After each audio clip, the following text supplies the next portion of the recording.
Bom, agora aqui no SBT Meio-Dia vamos falar de um assunto que abalou o executivo de Florianópolis. Foi rejeitado ontem na Câmara de Vereadores o relatório final da CPI dos radares. Foram 13 votos a favor da rejeição, 8 pela aprovação e 2 abstenções. Com isso, o prefeito da capital, César Souza Júnior, não será julgado. Hoje pela manhã, ele falou sobre o assunto. A Câmara, por ampla maioria, esteve à altura do seu papel. Na verdade, foi um relatório que consumiu mais de 400 dias de trabalho legislativo, muitas horas extras, salários, e chegou a um resultado pífio, politizado, que não tinha nenhuma base técnica. Então, a Câmara realmente entendeu que aquele relatório não era um relatório sério, né, e pôs fim a esse processo. Quais as vantagens que os responsáveis por esse relatório teriam em movê-lo contra o senhor? Primeiro, a desqualificação das pessoas. Tem gente que ainda acredita que política se faz desqualificando o outro a qualquer custo.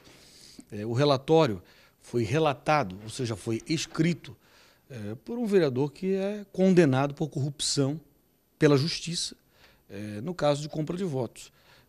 É presidido por um outro vereador que não esconde ninguém o sonho em ser vice-prefeito, numa chapa opositora à chapa que nós devemos apresentar.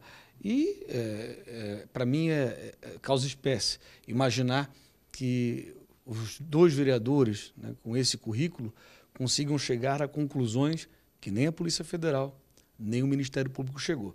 Então, realmente, talvez eles, quem sabe, aí no futuro próximo, vão ter, quem sabe, dar aulas para a Polícia Federal, para o Ministério Público, sobre como se investiga. Mas tenho certeza que com um currículo e com a vida pregressa de ambos, não os recomenda a dar aula a quem quer que seja e muito menos a apontar culpados num processo que já teve a sua investigação concluída.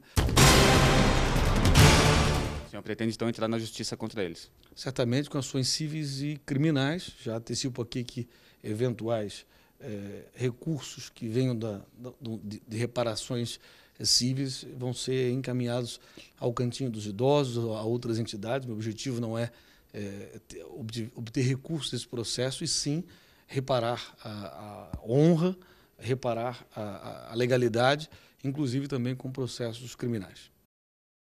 Prefeito, então, Prisco, boa tarde, não Tudo vai bem, ser Diane? investigado. Não, e falou não vai hoje ser. à imprensa pela manhã. Exatamente. É aquilo que nós comentamos aqui na semana passada, Diane? Até achei extremamente suavizada a indignação do prefeito César Souza Júnior, e amplamente procedente.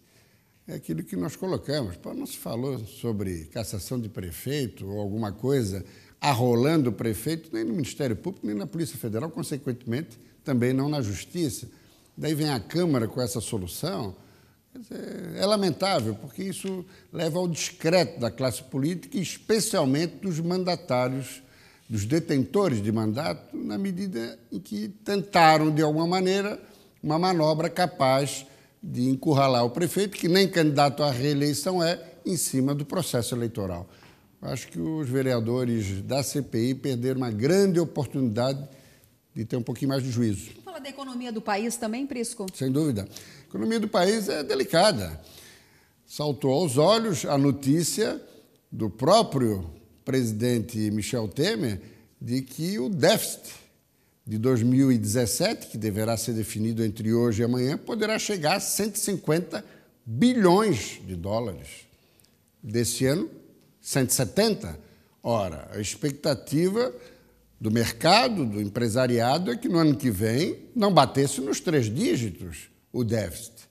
Se estão falando já em 150, é praticamente a mesma coisa do déficit desse ano.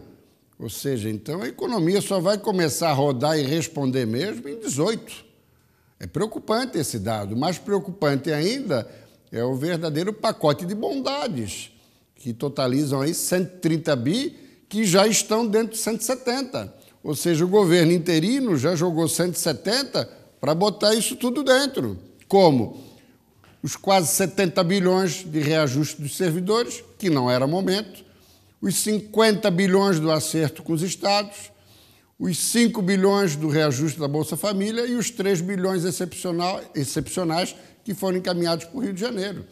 Então, não é possível. Por isso que ontem, junto com empresários, especialmente do agronegócio, Michel Temer já sinalizou a necessidade de medidas fortes, que não serão adotadas antes da votação do impeachment de Dilma Rousseff, lá pela 3ª semana de agosto, até porque ele é um interino. Mas, uma vez confirmado o afastamento de Dilma Rousseff, as medidas virão. E a primeira delas, talvez aí coincidindo logo depois das eleições, porque senão seria muito desgastante para os candidatos governistas, especialmente nos grandes conglomerados urbanos do Brasil, é a questão da reforma da Previdência. Tem que ter, sem dúvida nenhuma, uma idade mínima. A expectativa de vida hoje é maior, logo tem que subir também o prazo para a aposentadoria. Não tem cabimento gente aposentando com menos de 50 anos. E, além disso, outra medida que o governo já começa a sinalizar, Yudiane, que é uma medida controversa, que vai merecer reparos, assim como da Previdência, a questão da elevação dos impostos. O Brasil não aguenta mais impostos. Isso aí vai ser uma situação delicada para o governo, e o governo Itamar Franco não, o governo Michel Temer. Obrigada, Plínio. Tá bom?